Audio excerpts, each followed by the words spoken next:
Ever pinch pennies all year for that one family vacation only to feel the budget blues afterwards? If so, I was just like you. After 3 vacationless years, I stumbled on credit card rewards travel and cracked the code to amazing vacations that I could actually afford. Welcome to Wonderland on Points. In this podcast, you will discover how opening credit cards strategically can save you thousands on travel. We're not just dreamers anymore. We're 2 adventurous moms turning dreams into reality. Join us as we spill all the points and miles secrets. And contrary to popular belief, you don't have to spend $1 million to earn 1,000,000 points. Traveling on credit card points isn't reserved for those with overflowing bank accounts. It's for everyday people like you and me, learning to turn routine expenses into free travel. Consider us your points travel guides. This is Wonderland on Points. Let the adventure begin. Welcome back, everybody, to Wonderland on Points. Today we have a very special treat because in the podcast studio, we have my mom's best friend, Cami. And I am so excited to have her here because on top of being my mom's best friend, Cami is also a travel journalist, an itinerary guru.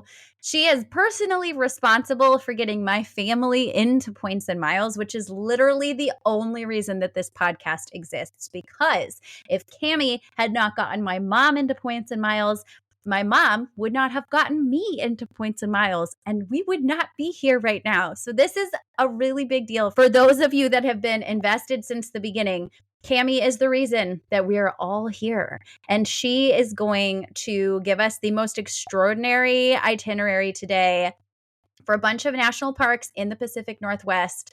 But before we get into all of that, Cami, welcome. Tell the people hello. Yes, hello. Thank you for having me, Mary Ellen and Joanna. Oh, we are so happy to have you here. It's been a long time coming because you listen to the podcast pretty often and we chat pretty often. And I knew we had to get you on eventually, but I'm really excited about this one particularly because that side of the country has a special place in my heart. Let's back up a little bit before we go into all of that. Tell everybody how you got into Points and Miles because you, I feel like, have been doing this a long time and it feels like you know all the things. Okay, well, I don't know all the things, but I have been doing it a long time. So actually, I got started, and I don't know if you remember this, coming to our house in Dallas. I got started when we lived in Dallas because we went to church with somebody who told us that they had an American Airlines credit card. And American Airlines had their hub in Dallas-Fort Worth. And they told me that they put every single thing that they bought on their credit card to earn American Airlines miles. And that was actually back in the day when you wrote a check for everything. And I was like, oh, that's crazy. So anyway, I signed up for an American Airlines credit card and the rest is history. And I look at my account and it says, member since 1995. Oh, That's my awesome. gosh. When did it turn into a job for you? Because you are a travel journalist now. Yes. So probably I would say I really, really got into it after the girls grew up and got married. Because when it's just the 2 of you, you guys have a ways to go. But when it's just the 2 of you, those Points and Miles can go so much further and you have a lot more time to learn all of that. So that is what I did. So I would say at least the last 10 years or so, I have gotten really deep into it. And about 7 years ago, I was starting to look at people's blogs and stuff like that. And I ran across this gal who was from Indianapolis, who was doing her own blog, who had gotten into Points and Miles. She was doing her own blog. And she basically introduced me to the Southwest Companion Pass. Beautiful. Via her material. And so we were driving down to Indy because we do not have Southwest flying in and out of our airport. And I just wrote to her. I mean, like, to me, it's kind of like, oh, there's this, superstar on this blog. You think these people are celebrities, right? And so I was like, I just wrote to her and I'm like, hey, I'm going to be in Indianapolis. I would really love to meet you. And so we met at a Starbucks. And the rest is history. That is, you just Wow. shot your shot and it went well. That is very impressive. That's right. So like about 6 months later, she was actually looking, she was a, one person show, and she was looking for people to actually come on to her. It was a blog at the time, and write. And she said, I will teach you everything I know if you do it. So it was as a volunteer, not a paid person. And so anyway, then it worked into being a paid position as she grew. So It's amazing. That's such a cool story. Well, let's get into today, the meat of today's episode. And I want everyone to know right up off the top, we are going to be visiting today 3 national parks through Cami's eyes. She's going to give us all the goods on Olympic National Park, Mount Rainier, and North Cascades. But there is so much here. There's no way we can get through it in one episode. So Cami has so graciously, incredibly made a 10-day itinerary, sample itinerary with links, with multiple options, option A, option B, for places to stay, where to eat, all of that good stuff. And you can access that through a link in the show notes. So keep that in mind as we're talking through things. We're going to dig into some things here, but it also might be like scratching the surface in a lot of ways. And if you want to take this trip with your family, be sure to download that 10-day sample itinerary, because that's going to help you just a ton with your planning. So, Cami, let's get into first. We're flying to Seattle to visit these 3 national parks up in the Pacific Northwest. So when you have gone there, what airline have you flown? And I would imagine for a trip like this, a rental car is a necessity. So give us any tip you have for booking rental cars. Okay, so let's start with the flight. So actually, the first time that we went out there, we only did North Cascades National Park, and Southwest flew into Bellingham. They no longer do that. They have canceled that route. So you would have to fly into Seattle for that. So we flew into Seattle, used our Southwest Companion Pass, and that flight last year was only 6,824 points round trip. It was crazy. Round trip? Round trip?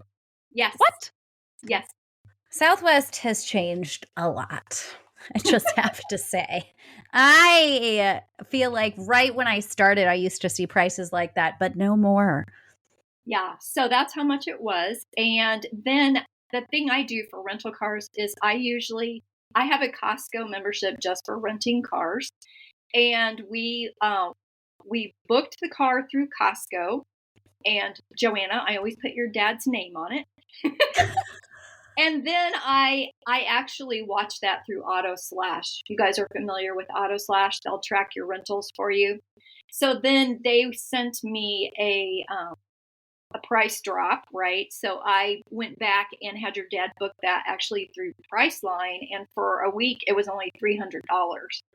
Wow. I feel like I need to stop and let everybody know that they travel with my parents a lot, and it's like bestie travel goals. I think I said that before we started recording, so I wanted to make sure that I got that in here.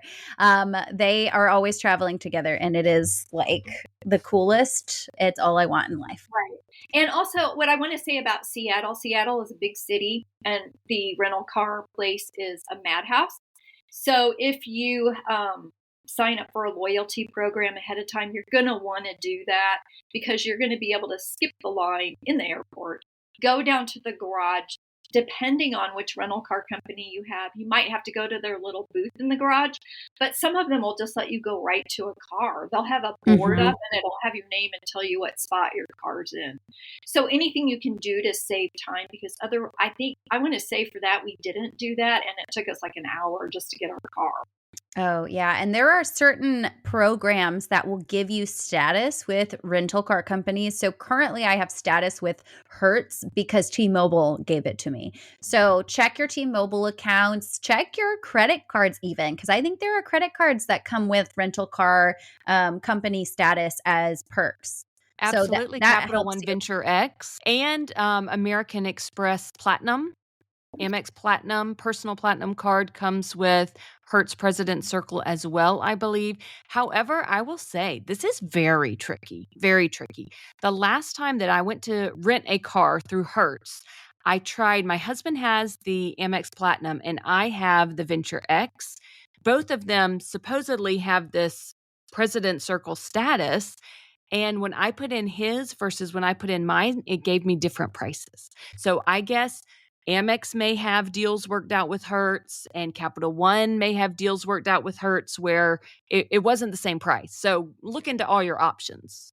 That's sneaky. And also Costco and Auto Slash and all of that. Like that's definitely going to be your best bet. So Costco might give you something cheaper than whatever, Hertz is offering so that, the President Circle might do you no good. But it is free and quick to make a loyalty account with literally all of them.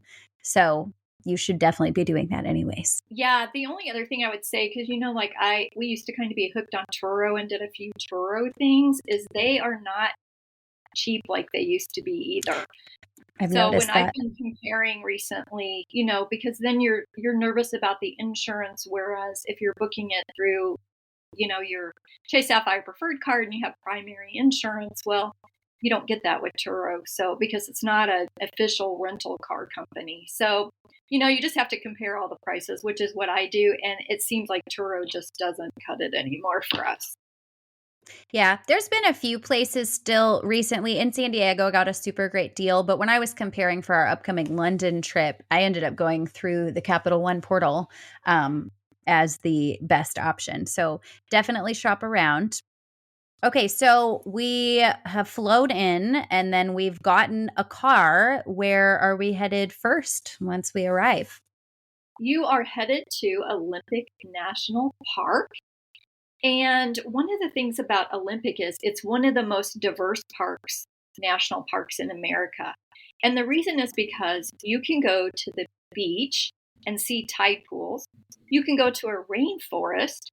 You can see waterfalls. You can soak in hot springs. You can go to a crystal clear mountain lake. And you can go mountain climbing. Snaps for all of these things. Mary Ellen is loving snapping. Yeah, it sounds incredible. Yeah, so that is one of the things. The main point I want to tell you here is do not forget a raincoat, and actually make sure that your raincoat is actually waterproof, because the four of us went and no one's raincoat was waterproof. By the end, we were wearing trash bags. I'm pretty sure my mom invested a lot of money into that raincoat that she bought, if I remember correctly. They were not waterproof, none of ours. It was crazy. Oh my gosh, that is horrifying. I think one of the things that is the most exciting thing to me about going to Olympic National Park is that you have to stay. You don't have to, but most people recommend you stay in Forks. And as a huge and unashamed Twilight fan, I just have to ask about that a little bit. Is there Twilight themed stuff all over Forks, Washington? I know that the hotel that we stayed in, which was the Dewdrop Inn, I don't know anything about Twilight or Forks as far as that goes, so I'm not going to be real savvy on this. But I did look it up, and they have one Twilight-themed room at that hotel. So I think some of the hotels do have that. And there is a restaurant, we did not eat there, called Bella Italia. Okay. Very nice. So there you go. And none of the show I had to look this up because I don't know anything about it, was filmed there. The lady who wrote the books just picked that town because she lived in Washington. So it really, just because she named that town, they've been able to market that, right?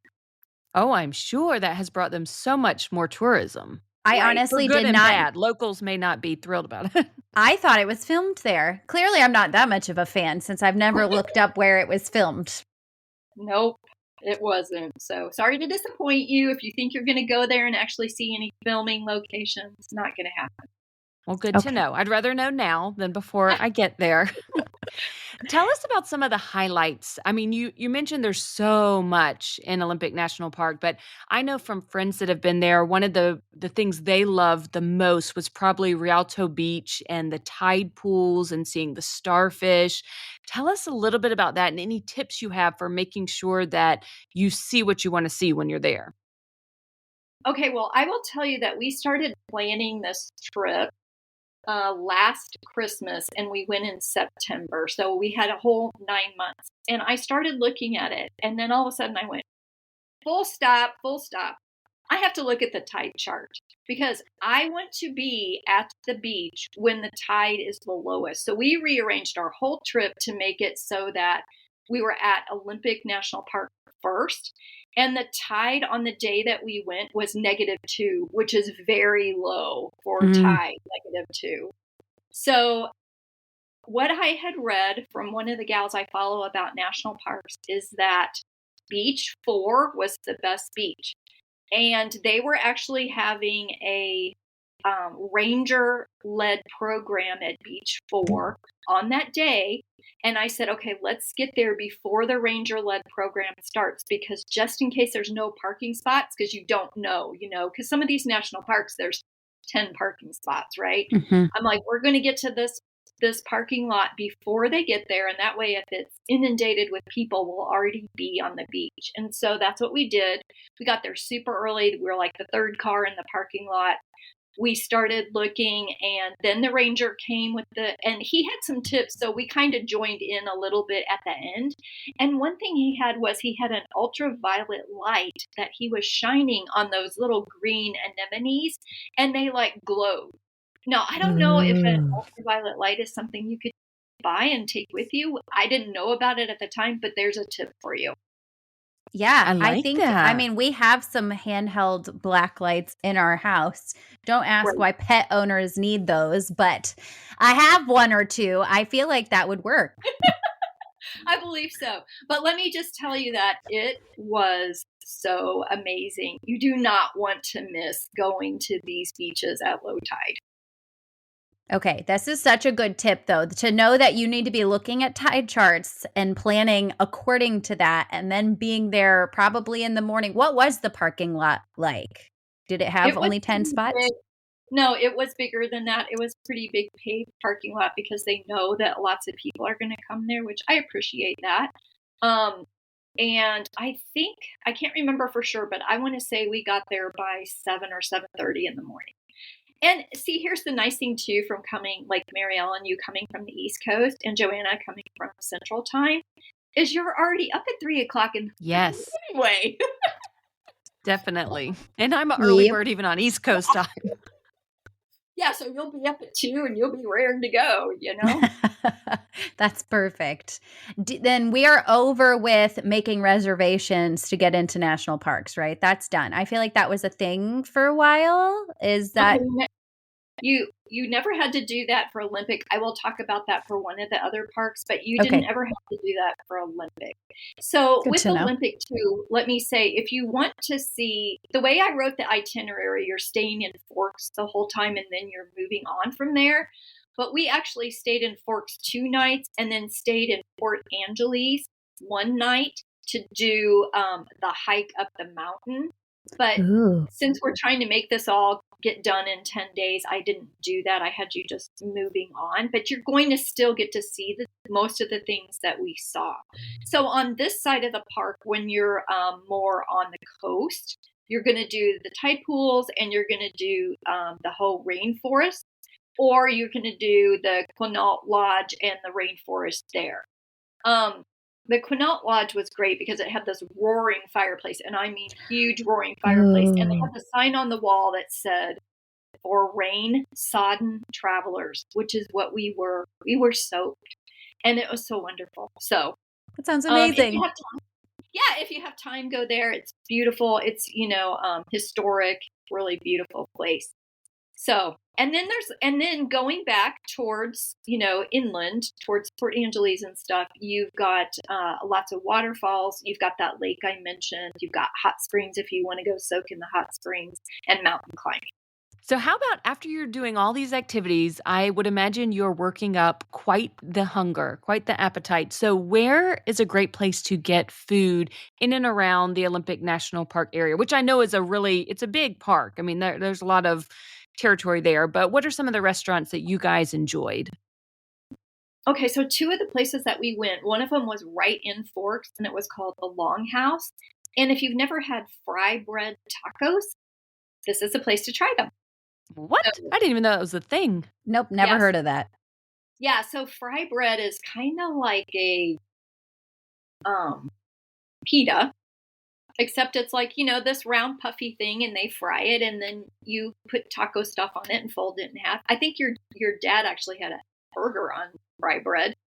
That's something new. Like when we go on trips, we try to try regional foods, right? Yes, absolutely. So that was one of the things. And then we ate at another place along the coast there that was called Dino's, and I think we had burgers there. Your dad was into onion rings. Every place we went, we had onion rings. Everywhere. Yeah, He should be able to tell us the best onion ring in the country at this point, I think. Right. So anyway, those are two places that we ate at. And like I said, there's also that Italian restaurant that goes along with the Twilight, but we did not eat there. You didn't want the Twilight experience? We did not. We didn't want to eat Italian. I understand. I feel like before we move on, we need to go backwards a little bit because we talked a little bit about the Dewdrop, but we didn't, get really into the details. It's, as far as I know, not a main chain hotel, right? It doesn't belong to any of our big points players. So why do you recommend this place specifically? What do you like about it? And then let's give people some ideas of ways they might be able to cover this with their points. Okay, so when you're looking at national park trips, if you guys have ever tried to plan one, most of the national parks do not have the major players around them. So you have to basically go to using your Capital One miles or your Chase Ultimate Rewards miles. And so that's what I always do. I look at those two when I'm planning national park trips. I mean, there are a few that do have the big players, but most of them do not. So this one, I looked today in the Chase Ultimate Rewards portal, there were 4 hotels in Forks. So when you've narrowed it down to 4 hotels, and then you've got 4 people, so that means you have to have 2 double or queen size beds, and you all have suitcases for a national park trip, you want to find one that has a good rating and has plenty of room for all those suitcases. So this one actually had, I try to look for hotel rooms that actually have like a couch too, because that means you're going to have more room, right? Mm-hmm. And people can put their suitcases on the couch. So that's how I found it. And I'll just say, I don't know if you guys are interested in this, but for 2 nights, it was only 37,000 points. That's great. Yeah, and we love the details. We want all the numbers that you have. We want them. Let me also say the town of Forks is the rainiest town in the contiguous U.S. Why would what a place to live? You know what? That you also need a raincoat. That's why you set a vampire novel where they can't be out in the sunshine there, I guess. There you go. Exactly. I would not want to live there. I was thinking about the Dewdrop Inn, and I was looking it up earlier, and I think it would be a really good opportunity. Something that I sometimes don't do, which I hate to even say out loud, but when you have a card like the Chase Sapphire Preferred, it has a $95 annual fee, and we say, oh, but you get $50 back as a travel credit. If you book through something through the Chase Travel Portal, then you can get a $50 statement credit. And there have been years that I didn't never book anything through the Chase Travel Portal because I transfer my points out and book things elsewhere. But a really cheap, affordable, non-chain hotel like the Dewdrop Inn or something else on this itinerary that you can book through the Chase Travel Portal is a really good opportunity to cash in on those statement credits that you may have. And it may be with Capital One, maybe your Venture X, you have your $300 travel credit.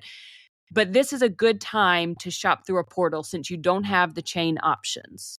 Yes. And you guys, you can do a portion in cash and a portion in points. So you can actually choose to do $51 in cash. You'll get that $50 statement credit. And then you can cover the rest with Chase points if you truly want to do 0 out of pocket. So yeah, it's a great opportunity to use those credits, which I often also just let sit there. Okay, so one more thing I would say about it is besides going to the beach for the tide pools, one thing we did, like the next day we got up early, we went to this thing called Hole in the Wall. Have you guys heard of that? No. Okay, so that is actually on Rialto Beach. So we got up early. Again, the tides, because if you go when the tide is up, you will not be able to get to it. Okay. Mm. So there's just a big like arch with this hole in it, and you can go stand in that and really get a great picture. And so we got there super early. Again, we I would suggest getting to these places an hour before the low tide. That's how we planned it, Okay. because you're going to park your car and you're going to start walking, and you want to be there when it's the lowest tide, right? So you're going to give yourself that time. So same thing with this. And I don't it was actually 3.3 miles round trip to this. So it's going to take you at least an hour. So I wrote, get to the parking lot at least an hour before low tide and start walking so you can get there. And those rocks, there's a lot of rocks you have to walk on, are really slippery with all that green stuff. So you have to be super, super careful because it is very slick out there. That makes a great picture. So if that's something you want to do before you leave the coast, that's something you can do in the morning on one day that'll take you a couple hours. I'm always up for a photo op. We didn't get to do this because there was a fire ban, but you're actually allowed to have a campfire on the beaches in Olympic National Park and use the driftwood that you find on the beach to have a fire. That is cool. Yeah. So pack, like some little fire starters and your lighter or matches in your carry-on suitcase. Get yourself, I don't know, maybe bring a saw. Get yourself a little fire going and have a campfire. We weren't able to do that because there was a fire ban going on at that time. So that's one thing you can do. And the other thing you can do, and we didn't get to do this either, and we love to do this on trips, is to stargaze. So to be out there on the beach at night where there's nothing around, I mean, I saw some phenomenal pictures of the Milky Way, but it was cloudy when we were there. Oh, that's so sad. So they let you stay after dark. That's crazy. Yeah. Mm-hmm. I guess people must camp in there. I'm so used to parks around here that close at dusk. I would think they would have rules like that for national parks, but I guess not. They do not at this one. Okay, we're going to start driving towards Mount Rainier. However, I know that there are in your itinerary, you mentioned a couple of add-on activities if you want to do a couple other excursions outside of just visiting those 3 well-known national parks. And one of the activities I know is really special to you and to Joanna's family, and that is a visit to Vashon Island. So I've never even heard about Vashon except for Joanna mentioning it. So tell us how to get there and what there is to love. Okay, so you're going to get to Vashon from taking the ferry out of Tacoma. So there is a ferry terminal there. It's called Point Defiance. And you just go and you pay your fee and you get in line and you just wait for the ferry to come. And then as many cars as can will go on. And you don't know where you are in the line. So when we got there, we missed it by 2. Yeah, we missed it by 2. So we had to wait. So we got off, we got out of the car, and they like toot the horn and you could see the ferry coming back when it's your time anyway. And just, we just walked along the dock there and we saw a seal and we saw some crabs and we saw some jellyfish and stuff while we were waiting. And then we got back in the car. We got on the ferry. It only takes 15 minutes. It's quick. Not too bad. Yeah, 15 minutes. And I want to say it costs about $44 for the 4 of us and our car. And you only pay when you go over. So it's free coming back. So it's the round trip. Okay, so only $22 each way. Hey guys, we're taking a quick pause because we want to tell you about our new partner, Tour Radar. Starting tomorrow, June 3rd, if you're listening to this on Monday, June 2nd, starting tomorrow, they are kicking off a mega sale, offering up to 70% off of unforgettable multi-day adventures all around the globe. Yeah, guys, if you've ever dreamed of wandering through Europe's historic cities, slurping ramen at bustling street markets in Asia, Yum. or spotting wildlife on an African safari, which is bucket list for me, now's your chance to make it happen for a fraction of the cost. With Tour Radar, it is adventure simplified, which is my favorite word when it comes to trip planning.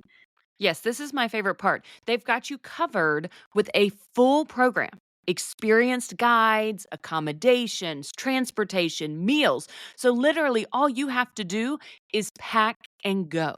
So head to tourradar.com and book your next adventure today. And now back to the episode. On Vashon Island, we went to the beach with the lighthouse. They have one of those giant wooden trolls. Have you guys ever seen those? Yes. I feel like I have. Yeah, so this one is called Oscar the Bird King. So you would want to look it up. It's there at that Lighthouse Beach Park. So that, that's a great photo op again. We also went to a coffee shop. I can't remember what it was called, if it was like Vashon Island Coffee. It was Coffee Roastery and had coffee.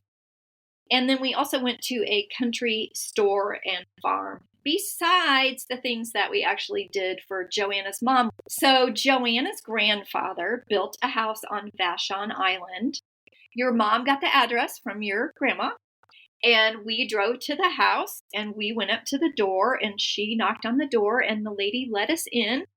And we probably spent an hour and a half there. She went all through the house. We went to the backyard. We picked plums off the trees and blackberries off the bushes. And your mom took a lot of pictures so she could show your grandma. So that was one of the things that we did.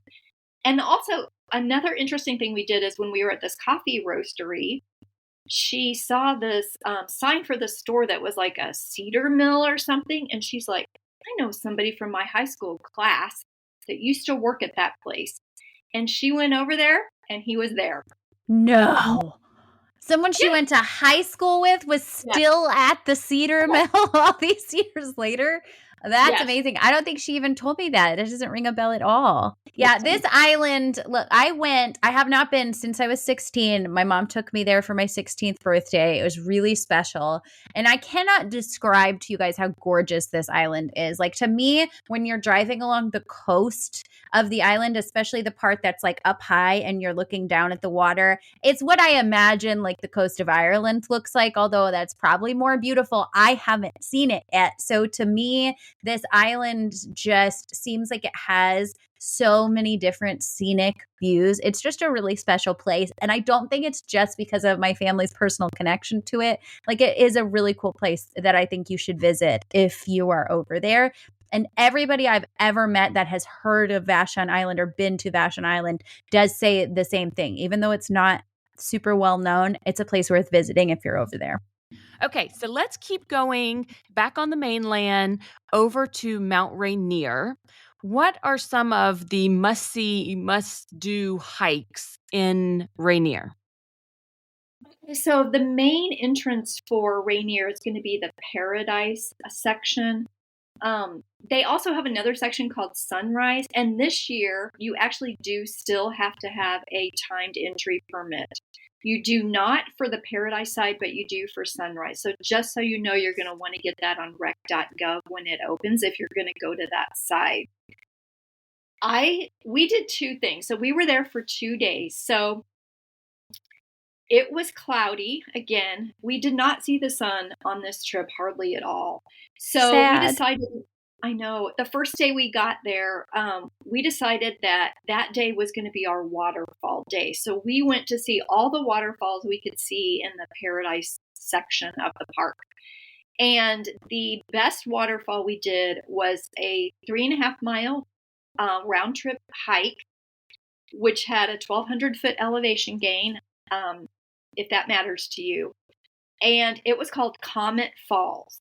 And this waterfall was 320 feet high. Wow. It was That's amazing. It was. So you will want to walk to the base of it. Like, you can see part of it as you're walking, but you want to walk as close as you can. And it was funny because I was reading through my own itinerary notes and it said, we were trying not to get wet, but then we got by the waterfall and we were trying to get wet.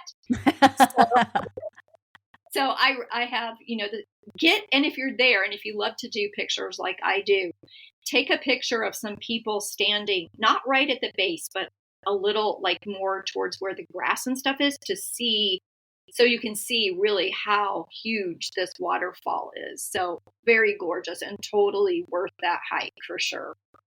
Amazing. That would be your main hike for that day. But then they have other falls that are, they have Myrtle Falls, which is only 0.8 miles. They have Christine Falls, which you can see from the roadside. And they have Narada Falls that is also right there, like 0.4 miles. So you could do all those waterfalls in one day.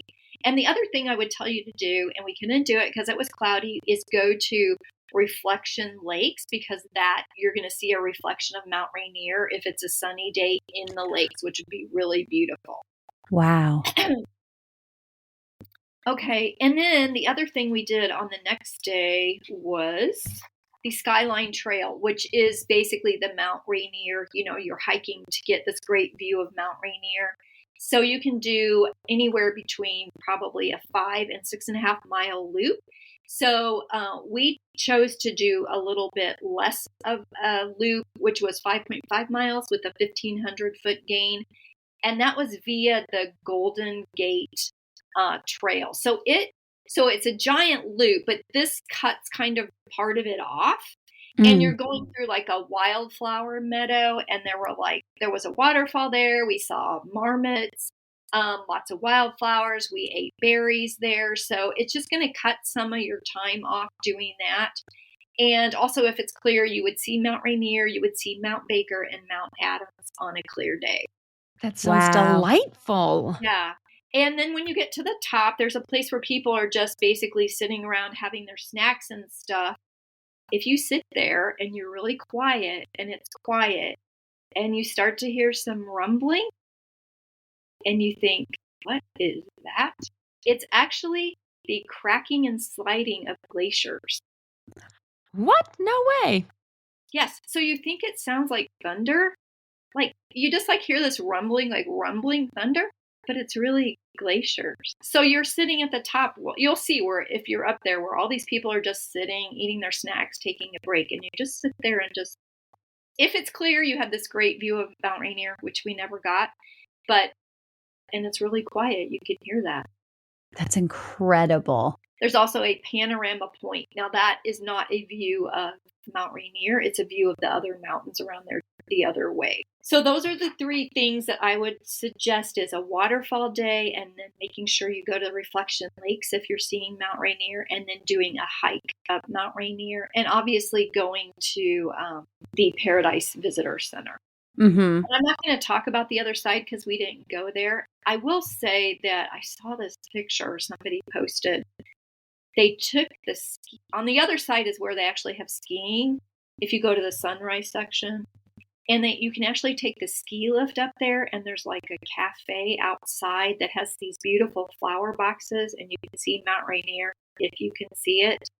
That looks so gorgeous, but we just didn't have time to try that, and we couldn't see Mount Rainier anyway. So Well, that would be something fun for people to potentially look up if they're going to be there. So I guess a lot of it really is dependent on the weather you get while you're there. And as Mary Ellen had to do on her Switzerland trip, sometimes you just pivot depending on the weather. So maybe have a couple things in mind and prepare like a inclement weather, a cloudy day plan, and then what you're going to go see if it's going to be nice and clear.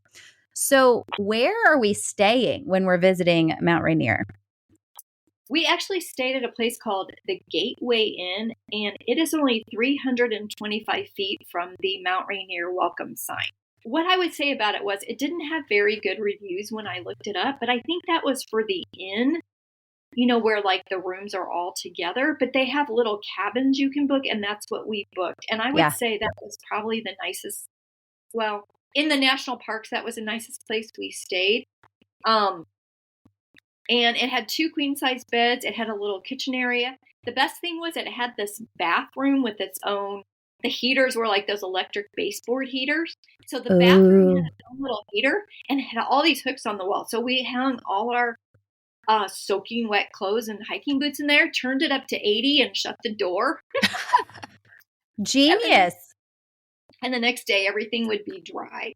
So I really recommend that place. I don't know why it got such bad reviews, but I think that it's probably just because if you stay in the lodge, the rooms weren't as nice, but the cabins were great. The only bad thing about it is because it is only 325 feet from the entrance, if the line gets backed up, you cannot get out of the hotel. So you want to make sure you're up and out before, get yourself going. It might be better now that they're not requiring reservations, because maybe before then, I'm trying to think. When we came out of the park one day, when we had already checked out of the hotel, the line was backed up almost a mile. But I think it was because it was after 3 and you didn't have to have a reservation then after 3. So hopefully it wouldn't be like that all the time. But that's just something to note if you're staying there, that you're going to want to watch the traffic line there to get in. Yeah, that's a very good tip. But I'm pretty sure this one was pretty affordable too. I don't know how many nights you guys stayed, but I remember something in the 30,000s in terms of the points booking too. Yes. The cabin that we booked was 2 nights for 31,000 points. Okay. Yeah, that's incredible. I mean, that's great. If you're thinking about the equivalent, because people are always, I have to go on this rant for a second. People get really hung up on value and cents per point, but I like to think of it in terms of how many points am I spending. If I was going to transfer these same points out to a Hyatt, I would gladly pay 15 to 20,000 points a night for somewhere that I wanted to stay when I don't want to spend cash. That is exactly the same thing you're doing here. 2 nights, you get a cabin, 4 people can stay there, and you're paying a little bit over 15,000 points a night. Like, it really truly does not matter about the value, in my opinion. The value is the trip itself. And I would say you may have to sacrifice the luxury a little bit on this trip, on many national parks trips.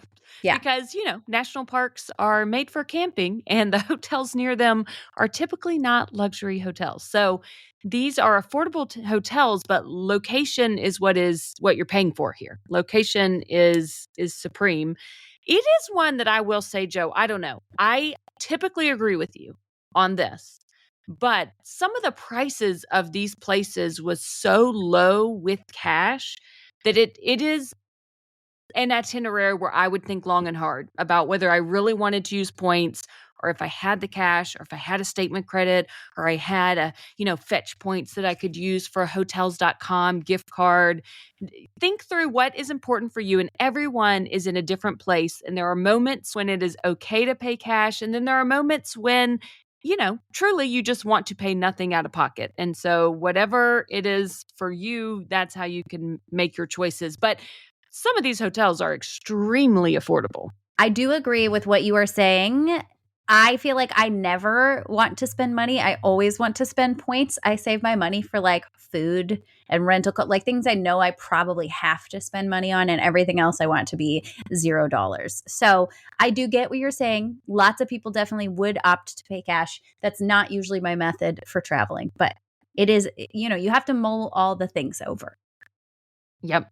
Okay, Cami, what about food options around Mount Rainier? It's very rural, right? All of these parks are kind of out in the middle of nowhere. So you're not getting a lot of chain restaurants and things that are very familiar. Are there some good eating spots near the entrance or not too far outside of Mount Rainier National Park? There are about 3 or 4 places to eat there. So one of the places we ate was called Copper Creek Inn, and their claim to fame is their mini loaves of bread and their blackberry butter. Ooh, blackberry butter? Okay, guys. Sounds divine. You can literally just eat blackberries all over this area. And if you've never had a blackberry straight off of a plant, you are not living yet. So this sounds amazing. Anyways, continue. Sorry. Yes, and blackberry is my favorite fruit, and they are everywhere out there at that time of year. I mean, just, you walk along the road to your hotel or whatever, and the blackberry bushes are everywhere. So that's one of the restaurants we ate at. And then the other one that we ate at was called the Wildberry Restaurant. So you know how picky your father is when it comes to food. Sure do. I was She's like, my people. so your mom and I had the Sherpa stew and these dumplings and stuff, and he had chicken fingers. I respect it. I respect it. That sounds right. So anyway, it was delicious. Sherpa stew and these dumplings, and we had some samosas too. So Ooh. very good, very good. So if you have picky eaters, that's a good place to eat because they will, have the picky eater American food thing. Like I said, we like to go and try all the foods, so we don't want to eat chicken fingers when we go on vacation. We don't ever want to eat chicken fingers. Me neither, but I think Mary Ellen loves some chicken fingers. I haven't met a chicken finger I didn't like. All right, well then we're moving over to North Cascades National Park then, and this is one you guys are going to hopefully be doing with my parents coming up in the fall if that works out. So what are your favorite hikes in that park? Let me just preface this by saying we've already been to this park, but the year that we went, which was 2022, they had a forest fire. It started the week before we got there. Oh, no. And this is a park that, again, does not have any national chain hotels. They hardly have any hotels at all. It's the kind of place where you need to book an Airbnb or a Vrbo. And at that point, 1 week out from our trip, it was not cancelable, even though the park was closed. They will only let you refund if the accommodation is uninhabitable, right? They don't care if the park's on fire. Oh my goodness. To evacuate or you can't stay in this place. That's their reason for letting you get out of it. So we had to pivot to do some other things. So we did not get to do the entire park, which is why we are willing to go back to the park because we didn't see most of it. So I will tell you the things that we did do. We did go to the visitor center, and we also hiked Trail of the Cedars, which is just a really short trail that has these giant cedar trees that you would see in the Northwest. So that was right by the visitor center area. And the visitor center area was swarming with firefighters, and the road was closed right past the visitor center. So you could not go into the park at all. I think one of the days that we were there, they opened the road, but they said it was iffy on whether or not the road would stay open. And so if you were able to drive through to the other side and they closed the road, it was a 6-hour detour to get back to where you were staying. So we were not willing to take that chance. Nope.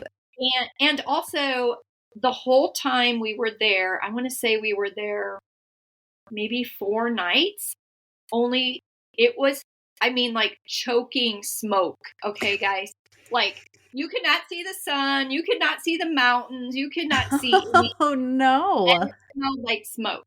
Well, the last day, I will say this about and I put this in the itinerary, the places that we're staying, but the place that we stayed this time, which was the Skagit Cabin in Rockport, they had fruit trees in their yard. They had plums, peaches, they had blackberries. We made the best fruit salads. If you go in August when all the fruits are ripe, man, that place is just teeming with fruit. And there were, if you walk down to the Miller Park, there's the Skagit River runs through there where my husband was fishing there. And there's blackberry bushes all over that too. So again, like Joanna said, it's just, ripe with berries, if you go in August. So the one day that it cleared up was the day that we were going to do our really big hike. We woke up and the sun was shining and we actually saw blue sky. And we drove on this crazy road, which was 23 miles long. There were points on the road where it was washboard and I was going 10 miles an hour and you were like, so nope. It took us an hour and a half to drive this road, and we were in a sedan. We didn't have an SUV, and there were some people in trucks that were zooming past us. There were places where the road was only one lane. But you're going to get up early in the morning and no one's going to be coming down that road at 6 a.m. returning because they haven't hiked yet. And we hiked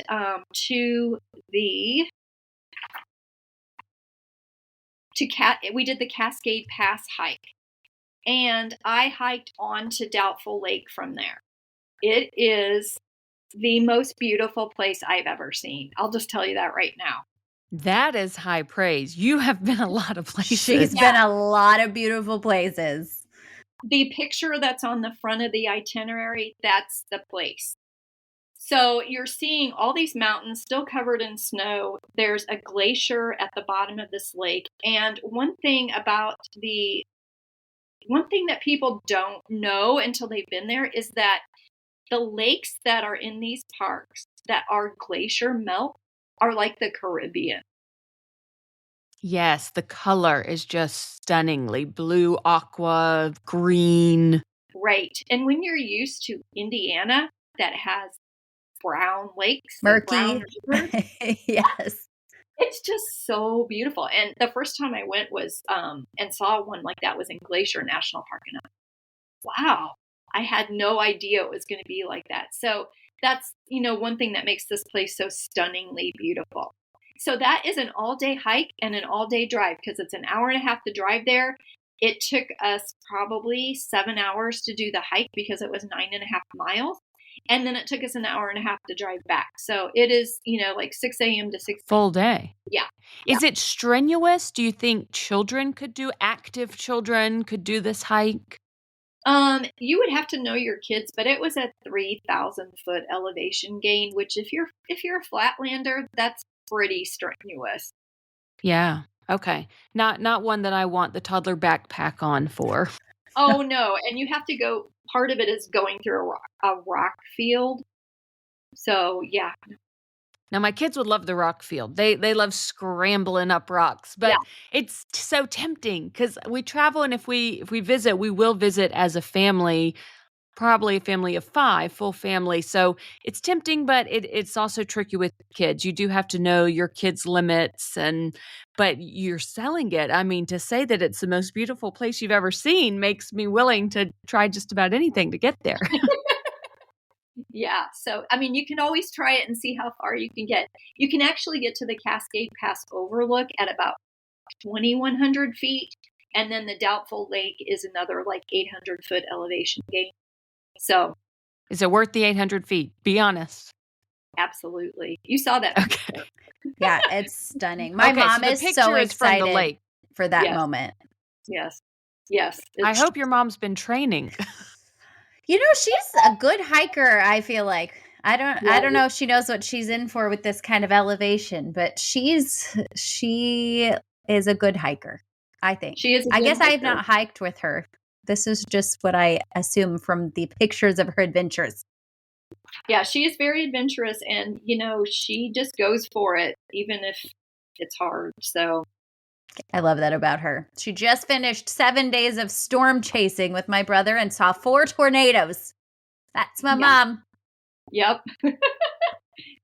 Okay, let's see. What else can I tell you about this place? So the other things that we're going to see on this next trip are the Ross Dam Trail. So there are a lot of dams along the rivers there, and they are just really beautiful. So, and then they also have this lake called Diablo Lake that is, you can see that from the road. So Mary Ellen, if you can't get all the way to Doubtful Lake, go to Diablo, and it is, if you look at pictures online of that, it is the same thing. It is stunningly beautiful with turquoise water, and you can see it from the road. Perfect. That's good to know. And I always think of people who have other accessibility, mobility issues. I like to know options for them as well. So that's great.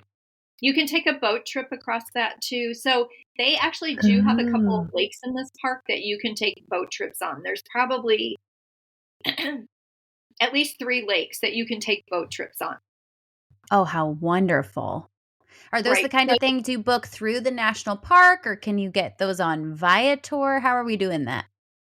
No, you would have to just look online for what that is. It wasn't through the national park site, and I don't think it's on buy a tour or get your guide or anything like that. I think you have to go directly through that website. Okay, good to know. Is there anything else that you're planning to do in the park that you have researched and think people should really do, or should we move on to delicious food in the vicinity? Well, when we were at the park, we were on the west side. So this year when we're going, we're also going to be on the east side. So on the west side, you're staying in like Rockport and Marble Mount. And when you're on the east side, you're staying in Winthrop. Okay. Winthrop is touted as kind of like a cowboy town. Love that. Love it. And it's on a river. So we're going to be staying, and then there are several hikes over there. So their big hike over there is the Maple Pass Loop, which again is 6.5 miles.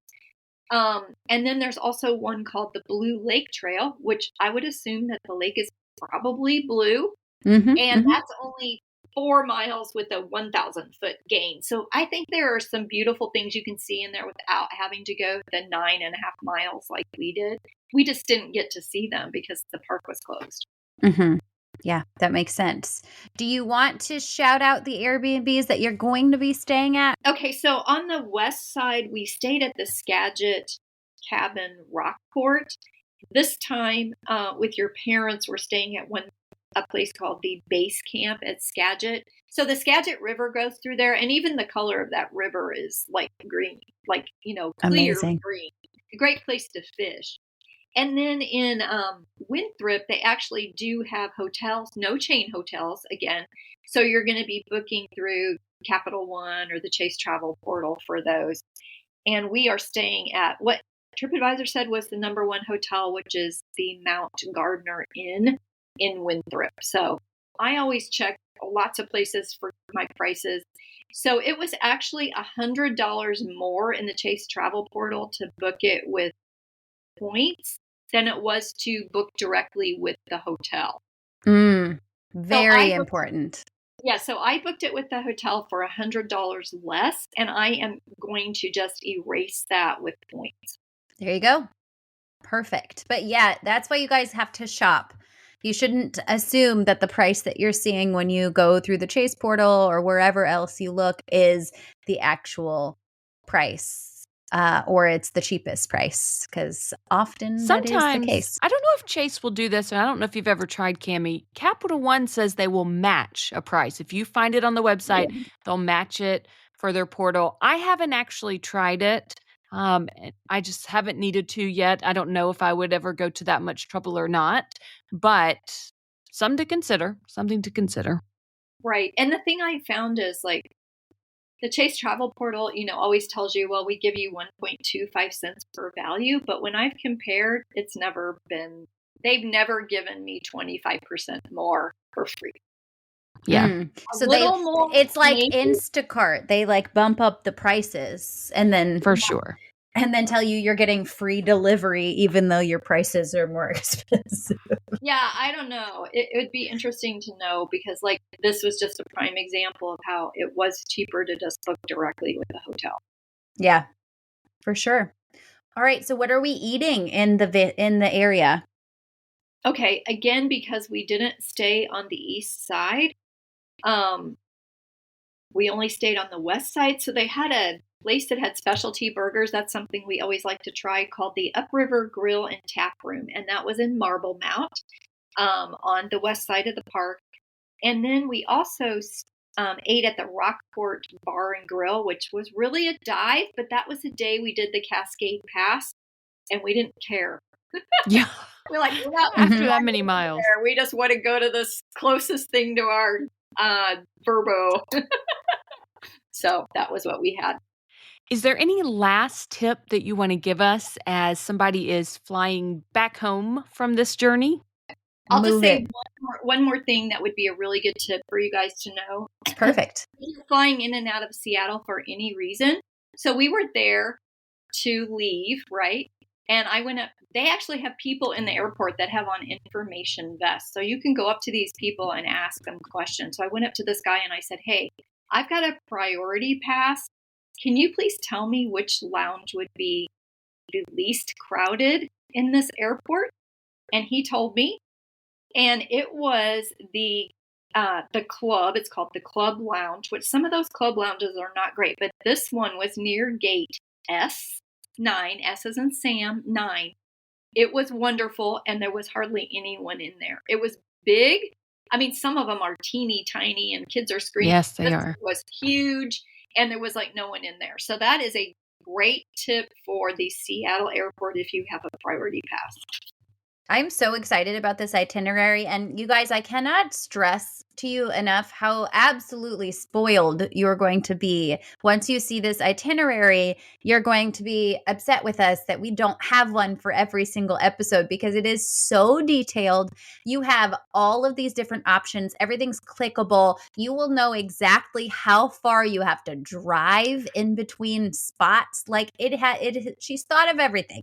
Okay, you guys are spoiled, and it is literally free because she is gifting this to us, and everybody should, well, I was going to say go follow you on Instagram, but I don't think you have an Instagram. No, I don't have an Instagram. Well, where can everybody find you then? Where can they follow your work? So I actually work for Secrets of a Travel Journalist, and it is a travel club that you join, okay?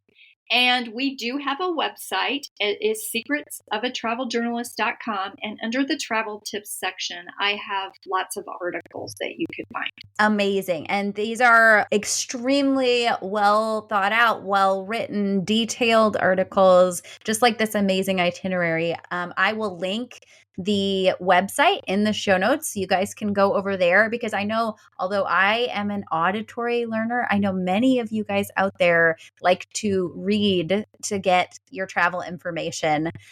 My brain says no for whatever reason, which is why I started a podcast. But for my readers out there, this is the perfect place. You want to head over there. Thank you so much for being here today. I feel like I could have chatted with you about this all day. Well, thank you so much for having me. And I was very happy to come here and tell you guys all about some of the wonderful national parks that we have and to make itineraries. I am a planning guru. I love to plan trips. I love to dream about trips. And I love to take trips, and I love to have memories of trips afterwards because, like, that is the whole package of going on a trip to me. If you enjoyed this show today, please consider writing us a review or clicking 5 stars wherever you listen to your podcasts. And please subscribe and follow along so that you never miss an episode. You can follow the podcast on Instagram or YouTube at Wonderland on Points Podcast. You can find me on Instagram at Family Travel for the Win with the number 4. And you can find me on Instagram at Points to Wonderland. If you're thinking about getting a new Travel Rewards credit card, consider using the links in our show notes. Using our links helps to support us and keep our podcast going so we can provide you with all the latest tips and tricks when it comes to traveling on points. And if you aren't sure which card is right for you, shoot us an email at wonderlandonpoints@gmail.com. Thank you so much for joining us, and we will see you here next time.